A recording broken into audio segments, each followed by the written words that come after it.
So today we're going to continue in this short series that we have in Judges.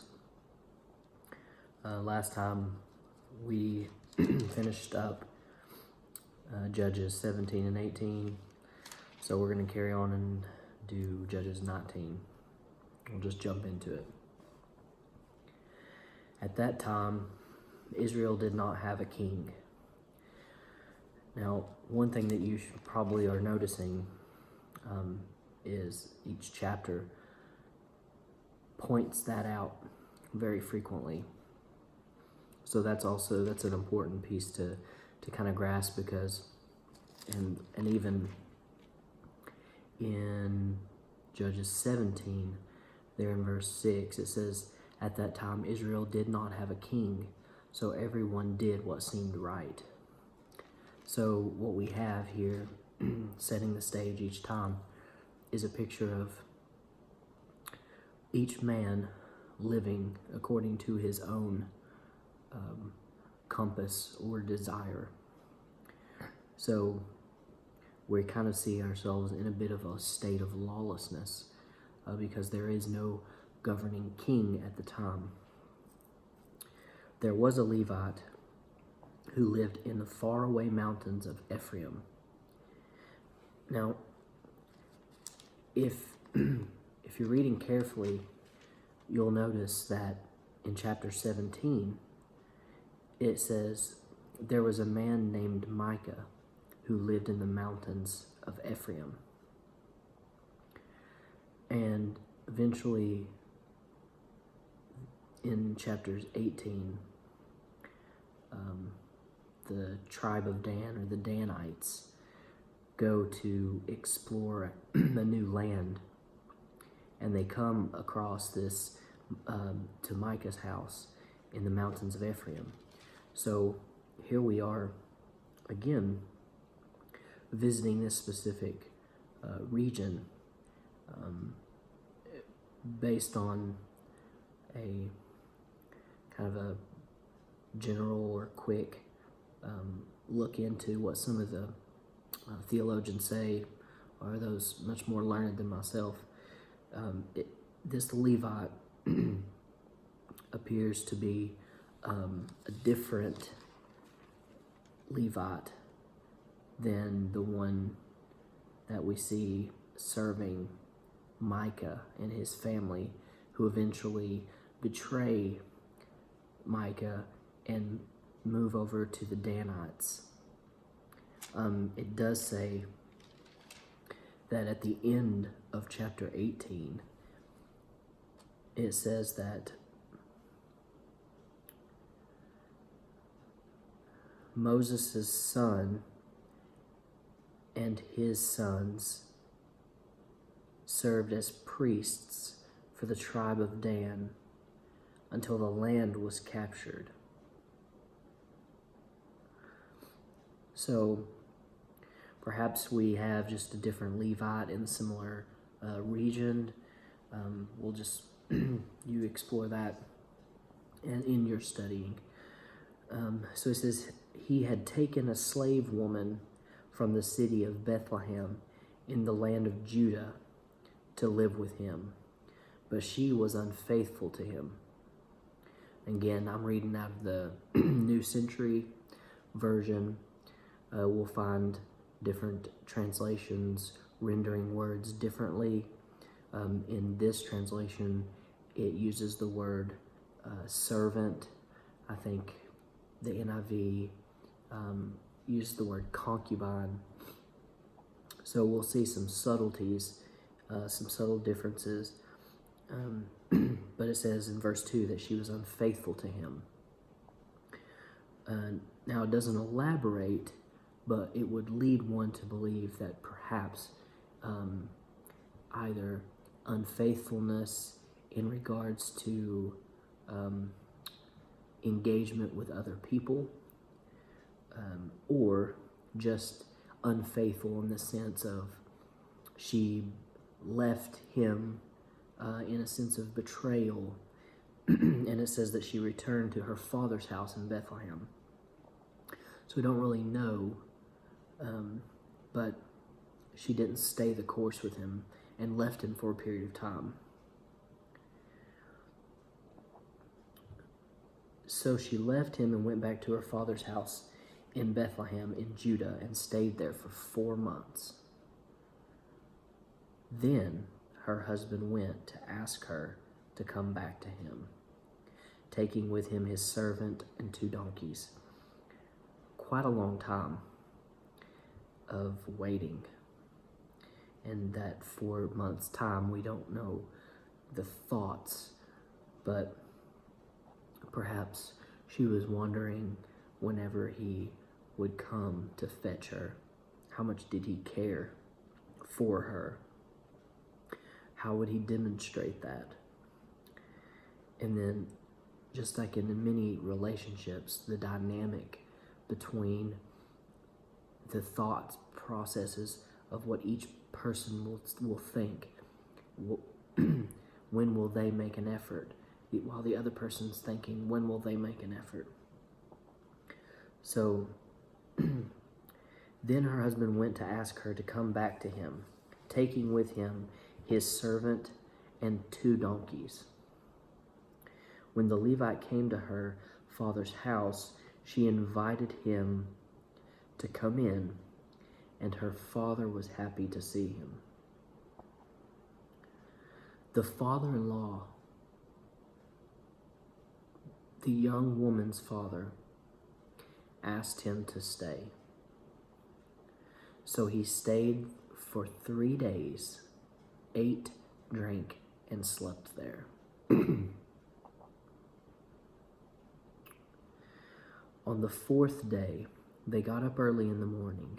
The Levite was getting ready to leave, but the woman's father said to his son-in-law, "Refresh yourself by eating something, then go." So the 2 men sat down to eat and drink together. So it's kind of an interesting story progression, because we find that she has now run off, went back to her father's home, stayed there for many months, 4 months, and this Levite has come back to see if she would come back home with him. And the father-in-law is oddly friendly and social, and so he comes in and he stays and he fellowships with him. And it says in verse 6, so the 2 men sat down to eat and drink together. After that, the father said to him, "Please stay tonight, relax and enjoy yourself." When the man got up to go, his father-in-law asked him to stay, so he stayed again that night.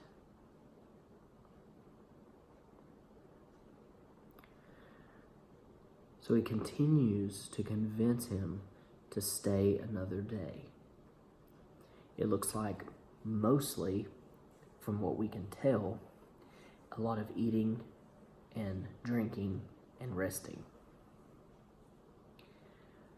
On the 5th day, the man got up in the morning to leave. The woman's father said, "Refresh yourself, wait until this afternoon." So the 2 men ate together. When the Levite, his slave woman, and his servant got up to leave, the father-in-law, the young woman's father, when we start noticing some repetitious phrasings, it's important for us to pause, to think, to ask the Lord, what is this saying? What am I to see? And so we see here that there's a lot of use of father-in-law. So we're talking, again, my Bible translates it as servant. Some translates it as concubine. There was some Levitical law around Levite marrying, and there were certain regulations of who they could marry, and the small piece I know is, being a concubine, this this woman may not have had full marital rights as a particular biblical marriage by calling her a concubine. However, it does continuously say father-in-law and the woman's father. So there's really definitely a pointing towards knowing that the father,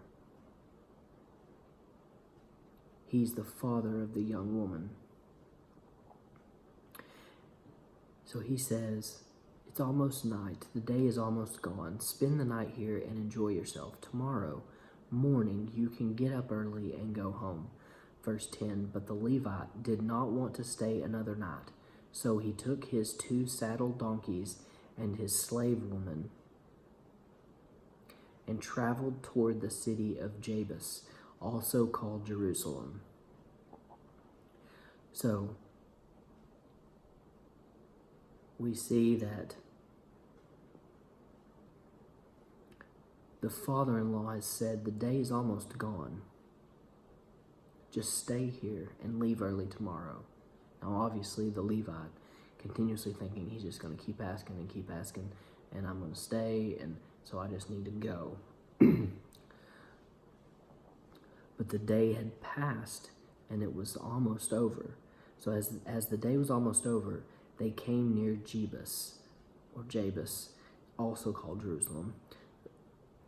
So the servant said to his master, let's stop at this city of the Jebusites and spend the night here.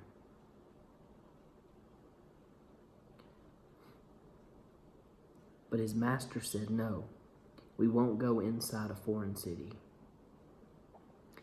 Those people are not Israelites. We will go on to the city of Gibeah. Now, if you're familiar with this story, it takes quite a turn. But we find here that the Levite was hesitant to stay in a city that weren't Israelites. So he passes on this city where the Jebusites resided. So his master said, no, we won't go inside a foreign city. Those people are not Israelites. We will go on to the city of Gibeah, he said. Come on, let's try to make it to Gibeah or Ramah so we can spend the night in one of those cities. So they went on. The sun went down as they came near Gibeah, which belongs to the tribe of Benjamin. So we know this is a city in which Israel as a whole had a tribe residing. It belonged to the tribe of Benjamin. So in the mind of the Levite, he would assume that this would be a trustworthy place based on the people who lived there. They stopped there to spend the night. They came to the public square of the city and sat down, but no one invited them home to spend the night. This is a very interesting story as it develops, and as we continue, there's a striking similarity between that and another story. And we find that in Genesis 19. And it's the discussion of Sodom and Gomorrah. So as you continue listening or reading the story, filtering it with keeping in mind, recalling the story of Sodom and Gomorrah. Finally, in the evening, an old man came in from his work in the fields. His home was in the mountains of Ephraim. Here we are again. But now he was living in Gibeah. The people of Gibeah were from the tribe of Benjamin. Again, some repetition here. It's it, the writer is really wanting us to know who whose land it is and what people live there.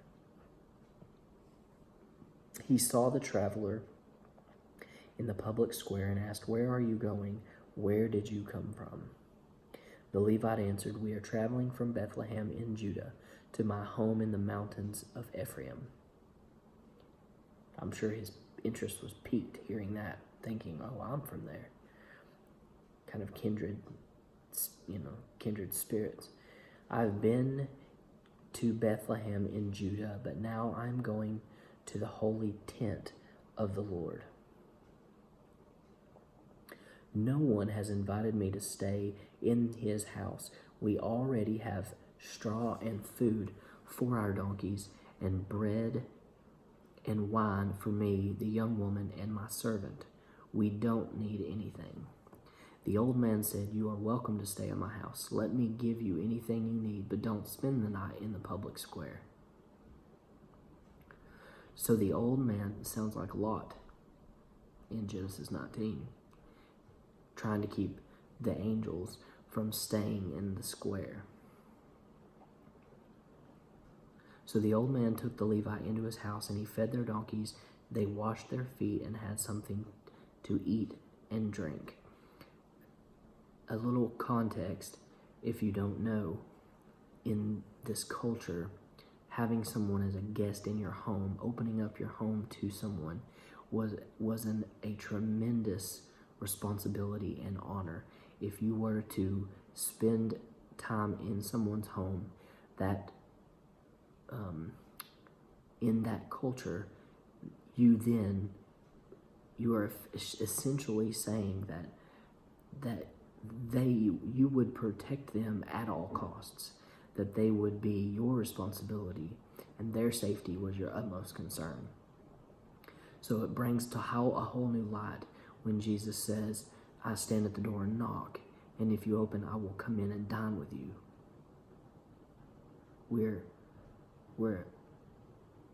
He's showing us the intimacy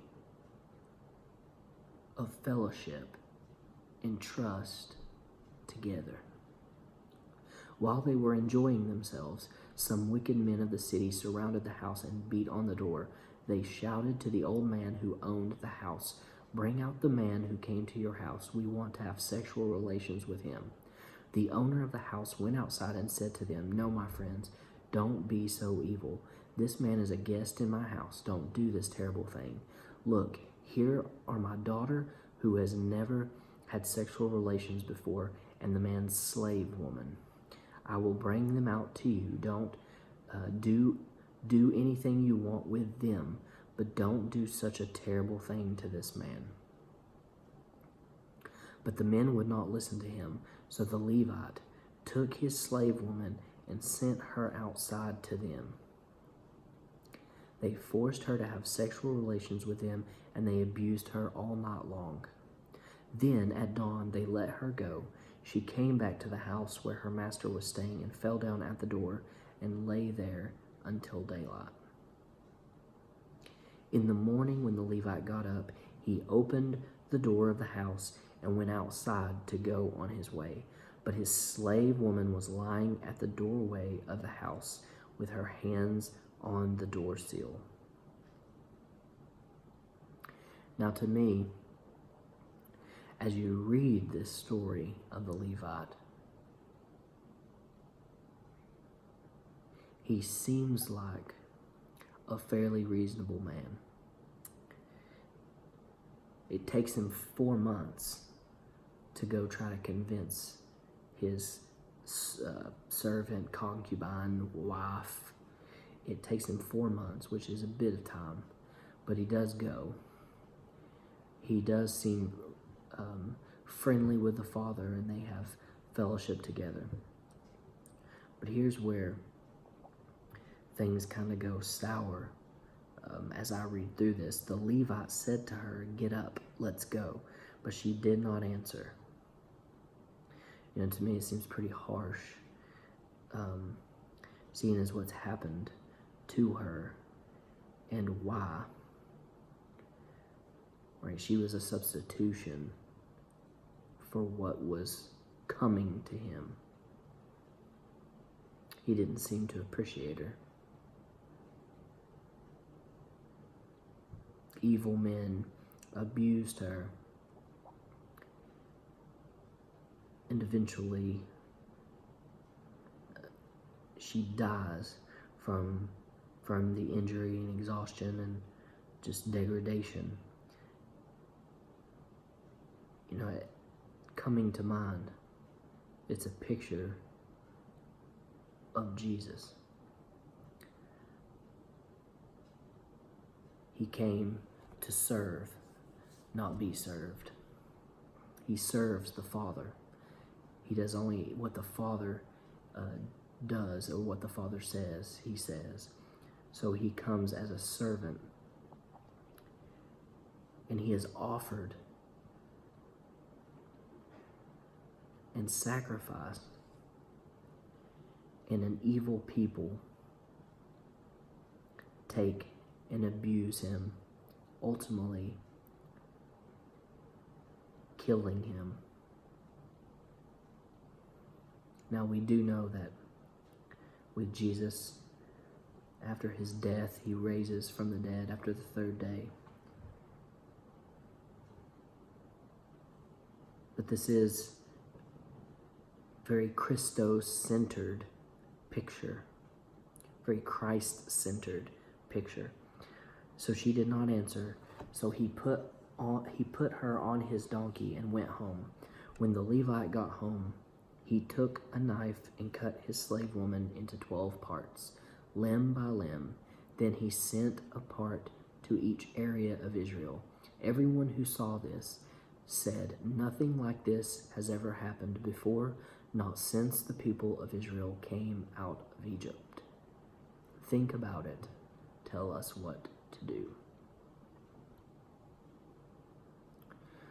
So lots of things can be learned from this.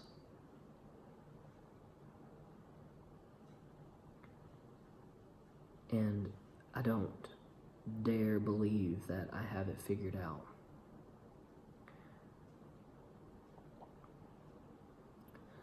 But how important is it for us to have our ears in tune with what God says?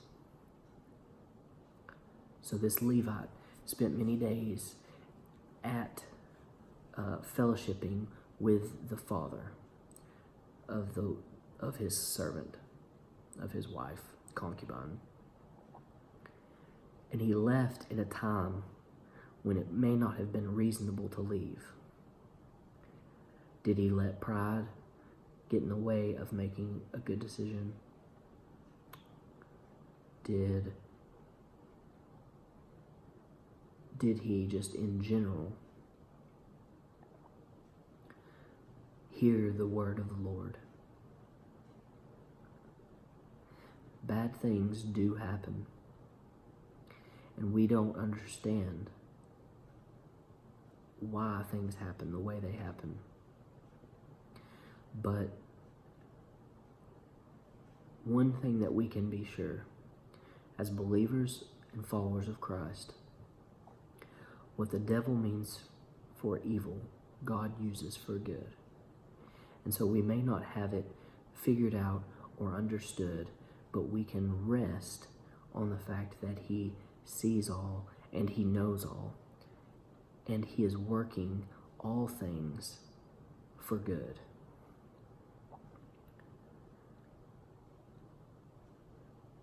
And we must be very cautious of how we view or interpret things, people, places, based on certain parameters. This Levite made a grotesque decision in where he would stay. Why? Because of who stayed there, who lived there. So we have to be very cautious about seeing things externally. We must have our ear to the Lord on his chest, letting him lead and guide and direct us through Holy Spirit.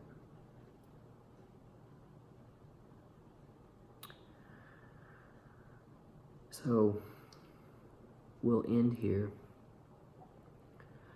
This takes us then into a pivotal moment between Israel and the tribe of Benjamin, where civil war breaks out, and many Israelites die.